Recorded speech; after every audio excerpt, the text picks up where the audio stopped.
मोदींच्या बद्दल अपमानजनक वाक्य काढणाऱ्या संजय राऊतांना मी सांगू इच्छितो, संजय, ज्या पद्धतीमध्ये औरंगजेबाची कब्र खोदली तशी मोदींची कब्र आम्ही खोदू हे म्हणणाऱ्या तुम्ही, ज्यांच्या प्रचारात बॉम्ब ब्लास्ट मधले आरोपी फिरतायत, ज्यांनी मुंबईमध्ये बॉम्ब ब्लास्ट घडवले, त्या याकूब मेननच्या कबरीला तुम्ही टाईल्स आणि फुलं लावताय,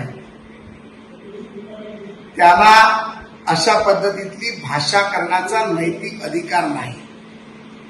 माझं म्हणणं तुम्हाला हे आहे की औरंगजेबाची कब्र ज्यांनी खोदली ते छत्रपती शिवाजी महाराजांचे हिंदू आणि मराठा होते, त्यामुळे तुमची कब्र कधी खोदली जाईल हे 4 जूनला संध्याकाळी 4 वाजता अबकी बार 412 बरोबर तुम्हाला कळेल। एबीपी माझा, उघडा डोळे बघा नीट।